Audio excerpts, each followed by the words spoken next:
Well, I came from Wisconsin, Kenosha, Wisconsin. I was born there, raised there, went to school there. And then after high school, I worked in a factory, in an aircraft factory, and was drafted in 1944 and went into the Army at Fort Sheridan, Illinois. And from there, did my basic training in Florida at Camp Blanding. And it was there that Walter Winchell said that anybody who volunteered for overseas duty from Camp Blanding was a coward. That's how bad Camp Blanding was. But in November, I was sent overseas in 1944 on the Thomas H. Berry. It was a ship that held 5,000 troops. We went over in convoy and immediately was put into a replacement depot in time to go into combat near Sarreguemines in France. This was in late November. And then shortly after that, the Germans started the Battle of the Bulge. So we left southern France, and Patton's whole army was moved by tanks from southern France up to the Battle of the Bulge in Belgium. And there is where we really got our baptism of fire, in no uncertain terms. Before we get too far here, you know, when you went over in November, you know, what was kind of your thinking? You know, I think at the time people were kind of thinking maybe, you know, because we had made it on the beaches, we were taking Paris back. What was it kind of the thought? What was the thought around that time before the Battle of the Bulge began? It's hard to recall exactly, but at that time we were so patriotic that our feelings were that we wanted to get this war over with and get back to our normal lives and get this thing done. And we just wanted to be a part of it. We wanted to get it over with and get back home and get on with our lives again. So we I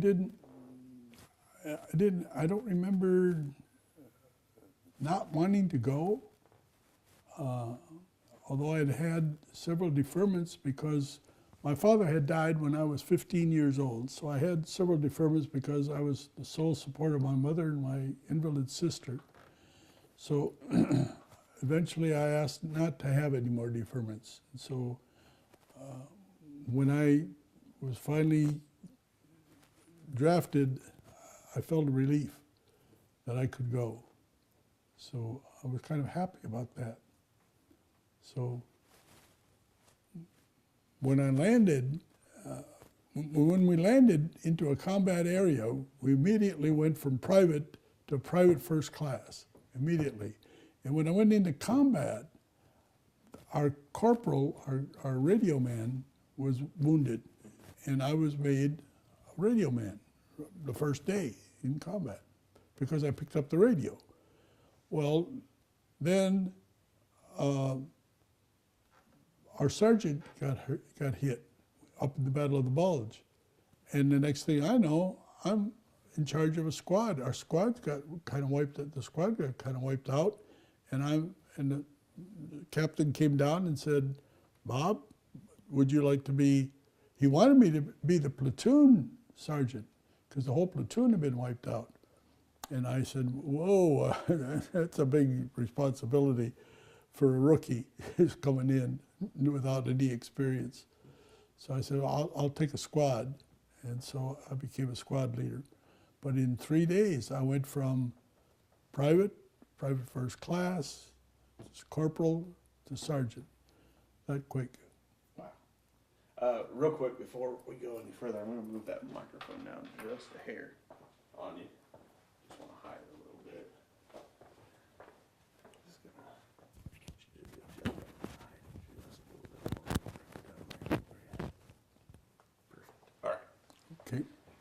So 3 days, or did you say 3 days, or 3 positions in? 3 days. Oh, 3 days. so what's going through your mind? Like, I not only are you having to deal with, combat and everything, but now you're having to lead this group of guys. What's Well, I didn't have any. There was no. We didn't have any replacements there for a while. It was only after I got up into the bulge that we got the replacements in. So here came this bunch of new rookies, and by this time I already felt like a veteran, and I'd only been up there maybe 2 weeks, and I was already the veteran. And these poor young guys come in and scared to death, literally. And the first time we got shelled, they were. There's some funny stories that there's always humor in the Army, regardless. One of the funny stories that happened was that these rookies were pretty scared. They were scared kids, and so most of them were 18, 19 years old. I was 23 years old at the time, so I was in my foxhole, and we're up in the Ardennes forest, and during the night, one of them came in and woke me up and said, "Sarge, could you help us?" And I said, "What's the matter?" And I said, "There's a German squad going across the field out there." And I said, "Well, shoot them." And he said, "But we're scared. We don't know what to do." And I said, "Well, just shoot them." And he said, "Well, could you help us?" So I got up out of my foxhole, and I went over to the gun emplacement, and we were a machine gun outfit. And sure enough, there was a German squad going across this frozen ice, snow field, right out in the middle of this field. And I couldn't figure out why in the world would a German squad be going across an open field. So they were right out there in the middle, so I just opened up with the machine gun and got them. Well, the word went up and down the line that, "Hey, Sergeant Pabst got a whole squad, man. I'm ready to be decorated. I'm a hero, Except the next morning when I got up, there was no German squad out there. I had killed a dead cow. And going across that field, it looked like a squad going across the field. Well, from then on, wherever I went, I was greeted by, "Hey, Sergeant Moo, how are you, Sergeant Moo?" And it was pretty embarrassing, believe me. Wow. So, Backing up a little bit before, because I'm trying to keep my bearings straight. Now, where were you guys when the bulge started out? Like, where were you? we were just south. When the bulge started, we were in southern France. Okay. And we had gone across. Patton had started across France and ran out of gas. Otherwise, he wanted to continue right on into Germany, but he lost his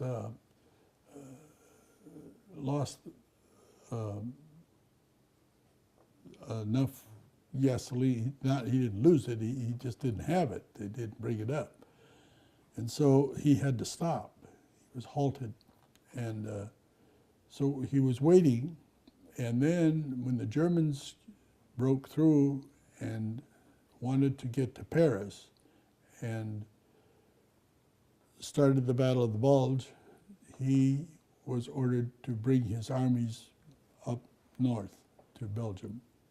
And so we were ordered to come north. And so all those armies from down there, that whole army was ordered north. Okay, just kind of keeping myself Yeah. straight here. So was Patton kind of taking care of you guys, or is that how's that all work together? Like, Yeah, he was a kind of controversial figure, but most of the soldiers that served under him would follow him follow him down the barrel of a cannon.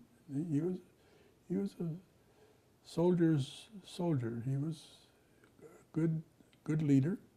I read somewhere that he took more territory at the least loss of life of any general in the army. So he must have done something right. Just had a way of talking, I think. Is probably, well, not just the way of talking, but just the way of doing things. He always said, do anything, man, even if it's the wrong thing, but do something. He was a man of action. He just wanted to keep moving, keep doing. And I remember seeing him once up on the front line when our above Pastone, when the 101st Airborne was surrounded up there, and he came up, and I remember his talking to our company commander and asking our company commander, where are the tanks? And our Captain Boswell said, sir, we haven't seen a tank in quite a while. And he said, well, by God, that'll change. And it wasn't very long, we saw some tanks come up. And he wanted his tanks out in front, believe me, So once the battle begins, they come at. What happens with you guys? Are you guys part of the drive back? Do you guys go to Bastogne? Like what's the? Well, actually, the line was very, very thin. There were not enough Americans. All we were asked to do was to hold the line, just keep, because the weather was so bad that we couldn't get any air support. The weather was fogged in. The weather didn't turn cold. It turned, in the 30s, 40s, foggy, and Air Force couldn't find their targets, so we didn't have air support. So we were just told to hold the line, and that there were not enough troops to attack, so we were just asked to hold the line. But the line was so thin that it was just nip and tuck, and we lost an awfully lot of men in the Battle of the Bulge. Something like, as I recall seeing the figure, something like 80,000 casualties in the Battle of the Bulge. So that was kind of your, like you said earlier, this is kind of your, trial, or you're thrown in pretty quick. Yeah, very much so. So what? And just again, trying to keep myself straight here. At that point, when do you guys get your replacements again? We talked about it a little earlier, but I've since brought us back. Well, we got them whenever we could get them. I mean, there were some of the guys came out of the Air Force. Some of the guys had been mechanics in the Air Force, and ground crewmen. They came up, and they were not happy warriors. Believe me. Which end of this rifle do we use? Kind of thing. Some had been cooks. Some had. And they were put up there in the front line, and they were not happy to be up there. But it was a necessity that somebody had to be up there to hold the line, and so it was a long time before the weather changed and the Air Force could operate again, and the tide shifted so that the Americans could move. And eventually the 101st Airborne was freed out of Bastogne, and they did. There's a story that's told that when one of the rescuers went into Bastogne and met one of the 101st troopers, the trooper said to him, "What the hell are you doing here?" They were bound and determined they were going to fight their way out of there. They were not going to surrender. And of course, the story is always told about McAuliffe telling the German, when he asked him to surrender, nuts to you. You're not going to surrender at all. Yeah, and I know those guys have a lot of opinions on Patton, whether he actually saved them or if they were fine on their own and all that. You know, I know there's a lot of you know. So on your side of things, what was it like having these when the new guys came in, having these guys who were cooks, who were mechanics and everything, having to say, all right, here's a gun, here, you know, did you was it just you? Hey, we were glad to see anybody, anybody at all, any warm body at all was fine. It didn't make any difference. I mean, we're all in this together. It was just everybody was your buddy, and you were always looking to find a friend because everybody had your back. And to this day, we still have, my outfit, my company still has reunions every year. There are only 3 of us that are left that still do that. And we've done that now for several years. And we get together and we still tell our big lies, and the war gets more heroic as the years go on, and but it's still the guys that were good guys back when we were 20, 18, 19, 20, 21, 22, 23 years old. Guys that were good guys then are still good guys now. The guys that were jerks back then are still jerks today, believe me. So the war really doesn't War change. doesn't change you. No, you're still the same person you were regardless. So for you, when you got these new guys and everything, was it hard because you said earlier how you felt like you were new, this new guy, and all of a sudden you were in charge.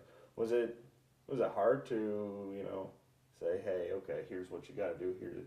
I know these guys, you were just glad to see them, but was it hard to be like in this position of, I don't want to say power, but of leadership? No, not really. No, Okay. because you went right along with what you asked the men to do. You did yourself. I mean, if you carried a tripod, the men carried the tripod. So if you asked them to do something, you did it yourself. So you didn't ask them to do anything that you wouldn't do yourself. So it was accepted that you were one of them, always. So going forward here, once you've held the line, everything's pretty dire. At what point do you guys start pushing forward? You kind of tell me about the push and once you get to the Rhine. Well, once the fog lifted and once the weather changed and once the skies cleared and the Air Force came and gave us support and we started moving forward, then everything changed and we moved out, and we always said our division motto was La Vie La His. It was Indian for the strong, the brave. We always said, if it rains on Sunday, we move up. Because sure enough, if it rained, I don't know why battlefields are always muddy. It just seems that you're always fighting in mud. But we did somehow always seem to be moving forward in attacking. And once we got going like that, there was no stopping us. And from then on, we went across Belgium, we went across Luxembourg, we went across Holland, we went into Germany in March. See, now this was in the middle of January when the bulge was, and by March 25th we crossed the Rhine River. So we were well into Germany by then, and by May, the war in Europe was over. So it didn't take us very long. And by that time, we bypassed a lot of German pockets of resistance. We just didn't pay any attention to it. We knew they were low on food, they were low on ammunition, we didn't pay any attention to them at all. We didn't have to fight them. So you were telling me earlier that you got hit when you went across the Rhine. Was it, what happened? It was a concussion. I didn't even get a Purple Heart because it didn't draw blood. So I didn't get a Purple Heart, but the two guys right beside me, on either side of me, both got killed. I got slammed into the side of a bank. We were standing in the road, and an 88, the Germans had used their anti-aircraft 88 millimeter aircraft guns. They had leveled them and used them as artillery pieces, direct fire, which were devastating. And they fired this artillery piece directly at us, and the shell went off, and the shrapnel killed these two guys, and somehow it missed me, but when the shell went off, the power from that shell knocked me against this embankment, and it just slammed me. I mean, just really a lot of power slammed me. And I went down, and I remember getting up and reached down for my rifle, and when I reached down for my rifle, that's the last thing I remember. And the next thing I remember is I woke up in a hospital in Venlo, Holland. And and I don't remember what happened in between. But I lost they took my backpack off, and I lost all my souvenirs that I had picked up in the war, and Lost your camera. Lost my camera, lost a lot of stuff. Oh, so you're in the hospital. Once you recovered, did they send you back out to the front? I mean, Yeah, strange thing happened. They found out I could type, and so they needed a typist back in the hospital, and they wouldn't release me to get back. I wanted to get back to my buddies, and I was fine once my head cleared. It took me about a week before my ears stopped ringing, but I was there about, I don't know, this happened in March, and I didn't get back until maybe 3 or 4 weeks, until April.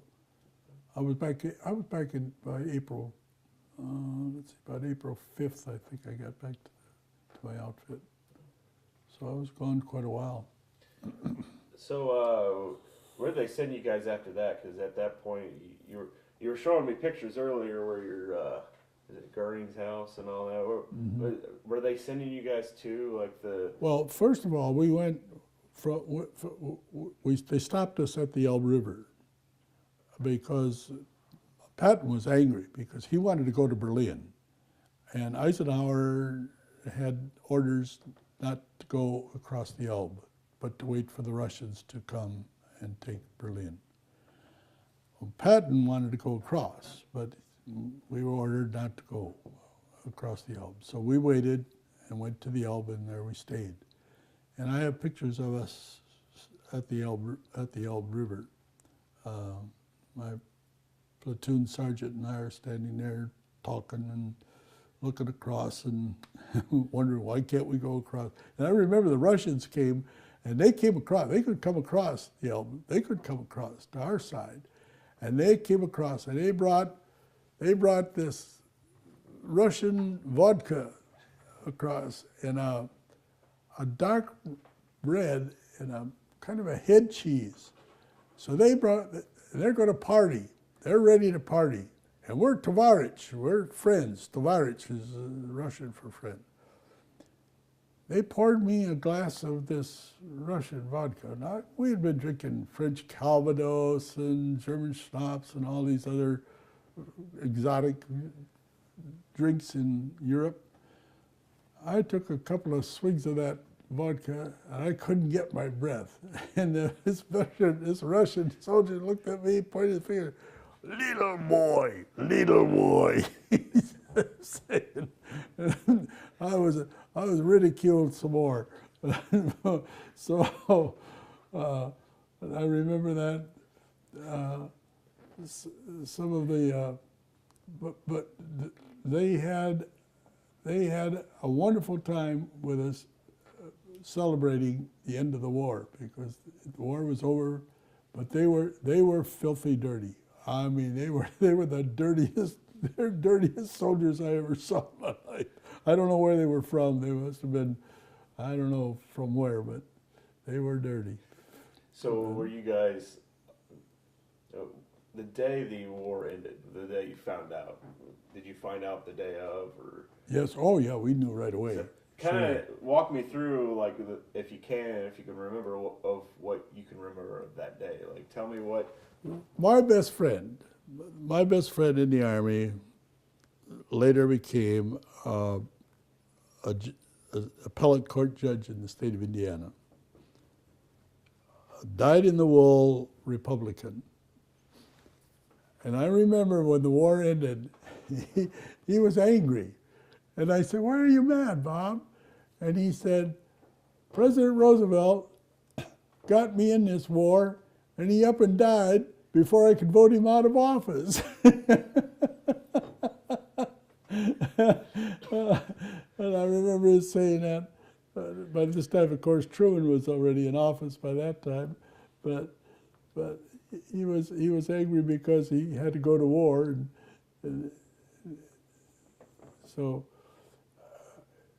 he. But I remember we were related. We knew right away. We had radios, and we knew.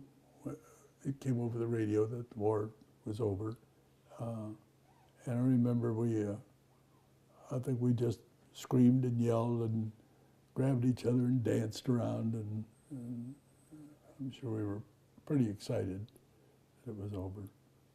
And at that point, you guys had met up with the Russians, or were they kind of? No. It took a day or two before they came across. It was a couple of days, and then after that, we were sent down to Hanover in the Army of Occupation, because you see, Germany had no government of any kind whatsoever. So Hanover was a city, maybe the size of Indianapolis, totally bombed out. I mean, not a building was standing, nothing. I mean, nothing but rubble everywhere.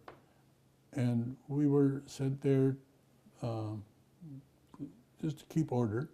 But the Germans immediately went out and started knocking the cement off the bricks and start piling the bricks up, and started immediately to get ready to rebuild.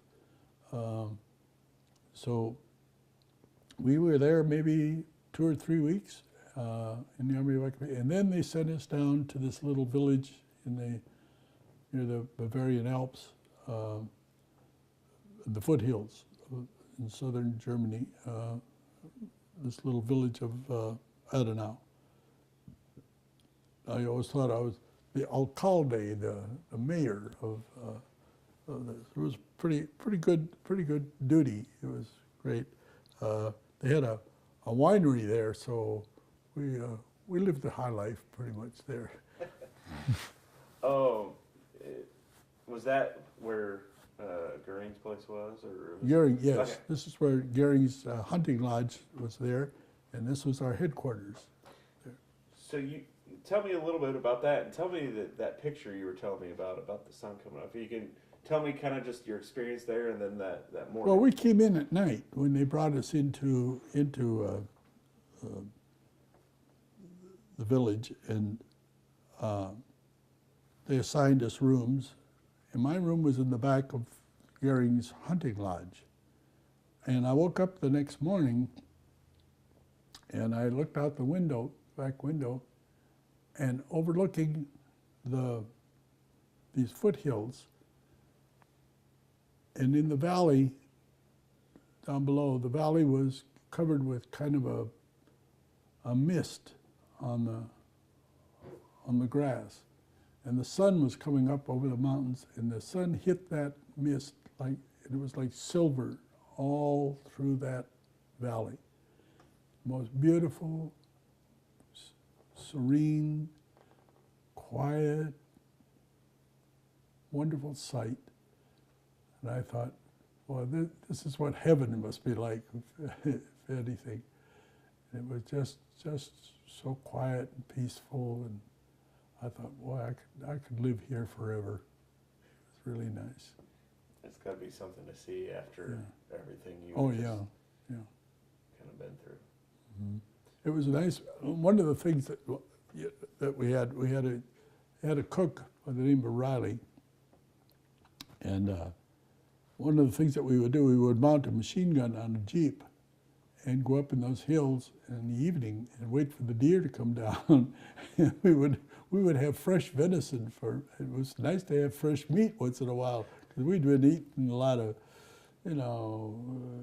K rations and C rations for a long time, and so to have fresh meat, and he could do marvels with the meat. It didn't taste like wild meat at all. He could make roasts and steaks and even hamburger out of whatever was left. We had good eating for a long time when we were there. It's crazy. So you were talking earlier about how you came back, you got your picture back there, and they were thinking you're going to go to Japan. Kind of tell me what goes on from the point you leave Germany and come back stateside, I guess. We came back. Yeah. We came back on the Queen Mary. That was wonderful, because the Queen Mary set a record when we came back, 4.5 days coming back from Liverpool to New York City. And when we got to port in New York, we had about a 4 or 5 hour layover before we were going to disembark. So I went to our company commander and I said, some of the boys want to know if we could go in to see New York a little bit. And he said, well, yeah, as long as you get back in time, just be sure you don't miss. We were going to go down to Camp Kilmer, New Jersey, to get mustered out. And he said, as long as you're back in time.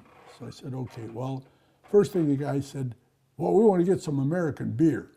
So we go down, we're starting down 42nd Street in New York, and I saw a Jewish delicatessen. And a guy by the name of Riley from Port Washington, Wisconsin said, hey, you know what I'd rather have than beer? I said, what? He said, a bottle of cold milk. I said, yeah, boy, that really sounds good. So we went into this little Jewish delicatessen, and the Jewish proprietor saw us here, and here we are, just come back from overseas, and we go in, and there were 5 of us. He set us down on crates, got us out a big plate of cookies, and the glass bottles of milk with the cream on the top, mixed it up, handed us each a quart bottle of milk, ice cold, and we wanted to pay for it. He wouldn't hear of it. No, he said, you boys did much for my people. He said, this is on me. He said, we ate cookies till thought we were going to burst. And we drank that cold milk, and he was so grateful. And we told war stories. We sat in there and told war stories, and he was so delighted to have us. And I remember that we were so happy to have cold milk, real milk, instead of powdered milk, finally, instead of beer. Oh, that was great. So, but then after that, we went to Camp Kilmer, and they gave us a wonderful steak dinner with all the trimmings, baked potato and, ice cream and all the trimming. And then they sent us to Fort Meade, Maryland. And I was there for about 3 weeks. Well, one of the great things about Fort Meade, of course, we were right near Washington, D.C. And my mother had sent me a letter stating that there was a girl that I had graduated from high school with who was a secretary to our senator from Wisconsin at the time, and I should look her up. So I did.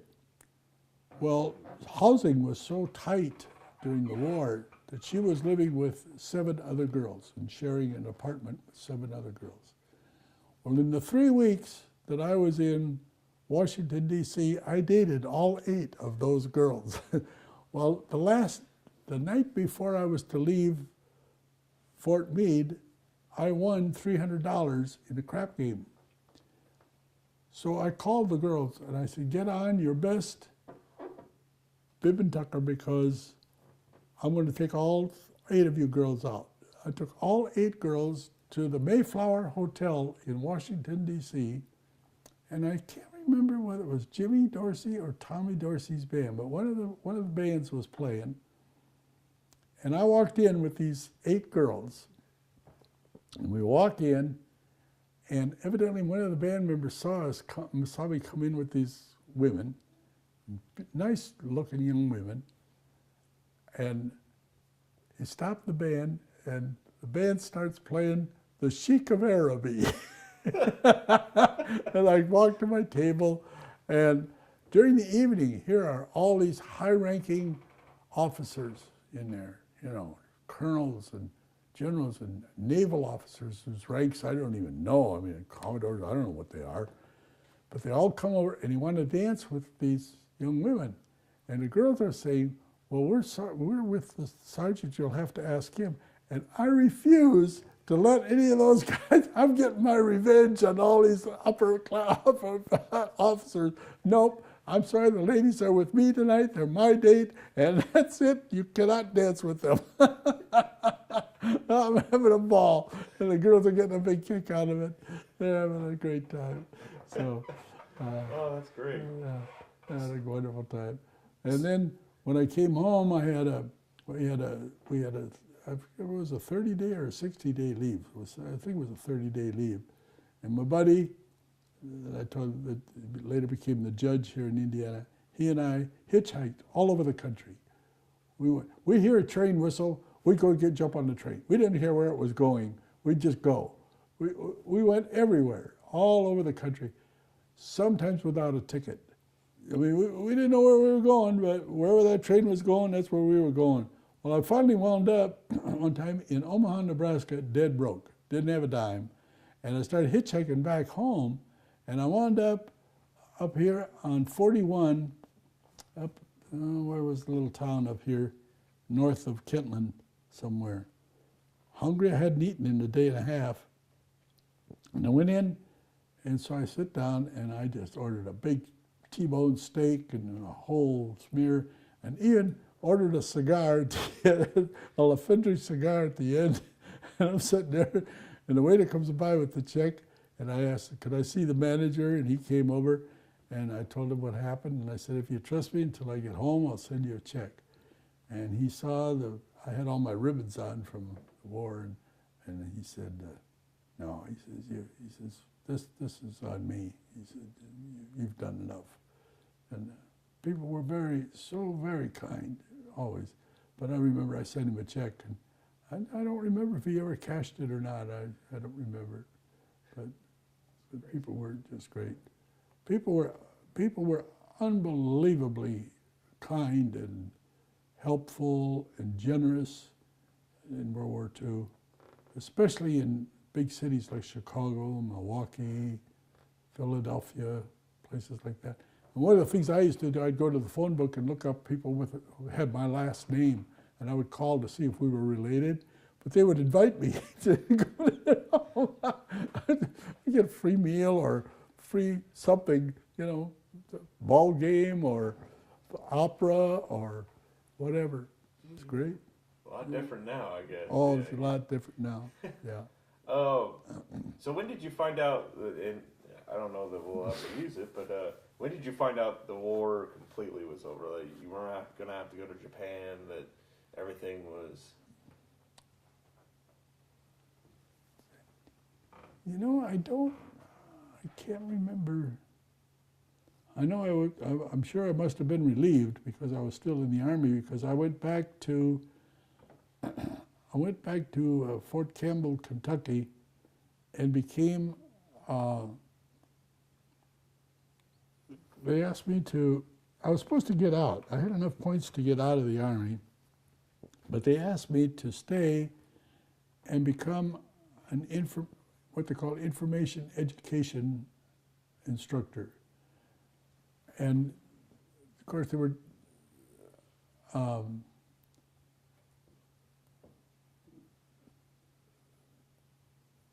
letting out all these men who were coming back from overseas at the time. And so they had to be instructed about what their benefits were under the GI Bill.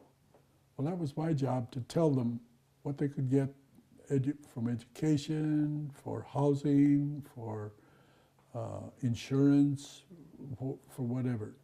So I had all this information. So they would put these men in there 100 at a time at Fort Campbell, and I would instruct them on what was available to them. So I would have 3 classes a day of these guys. So every day for 5 days a week. And I stayed in Fort Campbell then for almost a year after I was supposed to get out. And I finally got out then in 46. Going way back here, I kind of want to touch on this. You were telling me about, you were showing me the pictures and how you had the little Brownie camera. Can you tell me how you kind of came into having that, and how it was nice to have that little camera? Because I mean, you've got pictures that I don't think a lot of servicemen really thought about doing while they were over there. Can you tell me a little bit of the? I don't know. I don't remember. I don't know why I took it. It was a boxy thing. It was those little Brownie cameras were boxy things, and I took it with me, and I had it when I went to Camp Blanding, Florida, and I've got pictures of Camp Blanding. And I took it when I went overseas, and I carried it in my backpack, even in combat. I had it until when they took my backpack off when I went across the Rhine River. So, and I don't remember how I got it. I don't even remember who gave it to me, or whether I bought it or what. I just asked because I'm a photographer anyways, but it's just kind of interesting because again, I don't think a lot of guys really thought, hey, I'll bring a camera along. Well, I'm glad I got it, because I've got the only picture of our platoon up in the Bulge. As decimated as it was, that's not a full platoon. I mean, there's a lot of guys. It's not nearly as full complement. And I'll tell you what, I'll go run over I want to ask you about a couple of the guys in the picture, if you don't mind. Sure. Because you pointed a couple of them out. I'll bring them over to you so you can kind of go through it.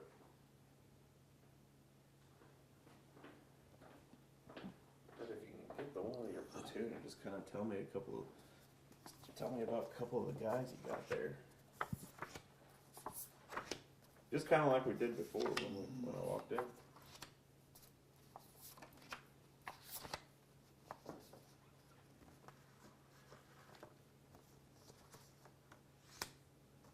This is my platoon sergeant, Jim Cotney, from Alabama, and me. This was on taken up at the Elbe River on May 8th, 1945. This was the day that we heard that the war had ended, and you can tell we're pretty happy. You can tell. So. Bring that over here. This way I can remember which ones I need to get shots of here. And this is Shaw and LaPiccolo. Shaw was a corporal who got caught behind enemy lines, and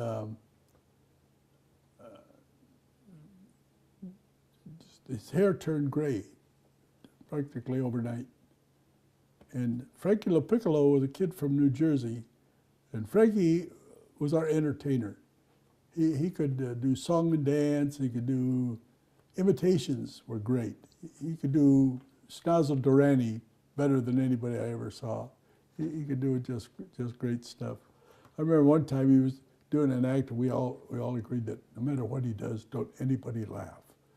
And he went into his best act, and he just knocked himself out, and nobody laughed. And finally, he knew, he cussed us out pretty good. Believe me.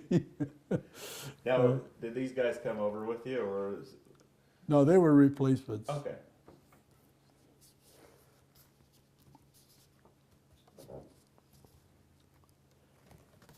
This is the platoon. This was taken, I think, but I'm not sure, on sometime around the Battle of the Bulge, either before or after the Battle of the Bulge, but I'm not sure just when, up in Belgium someplace. This was the platoon. Now you said that's not as... That's not a full complement. No, kind of for somebody like me who doesn't know as much. How Well, big should is a be- platoon usually? But before four total squads, be a full platoon. But they're not all there.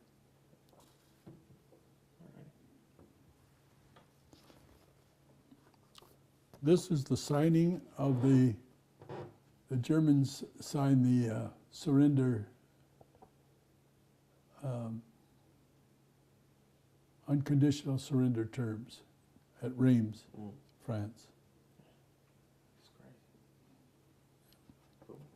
You got any more of the of your platoon there? Is it all? Yeah. This was my squad. Okay. This was my squad. Now, when was that taken? Do you know? This was some place in Belgium. I'm not sure where. Again, I should have written it all down when I took them, but It's still. it was a long time before I had them. Before I had these printed. After, I kept the roll for a long time before I could get someplace where I could get it printed. But that's still on the thick of everything, though, right? Let's see. This is Eddie Nowak, was my #1 gunner. He's, I understood he later became a policeman in Buffalo, New York. This is Bobby Robbins, who's our radio man. He was from my hometown. He was a great athlete. He was a gymnast. Strong little guy. Gymnast, wow. Yeah. And this is my machine gun squad on their machine gun. This was at a little village of Ferron-le-Comte in Belgium.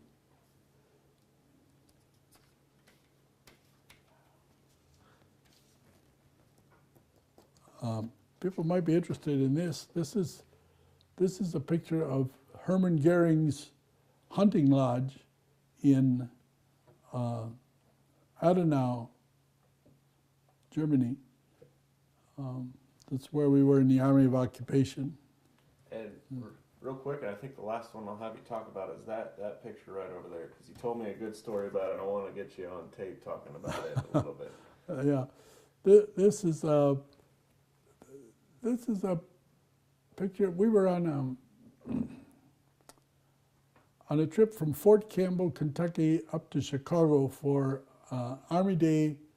Well, it was November 11th. We were going to be at a parade in Chicago for Armistice Day. And so we were having a rest from a convoy. So they said, get out, stretch your legs, and take a rest. Well, when I retired from my job at Indiana State University, they did a roast for me at the banquet. And they said, Bob's job at Indiana State was the same job that he had in the Army, which was the designated rester. And there I am, the designated rester.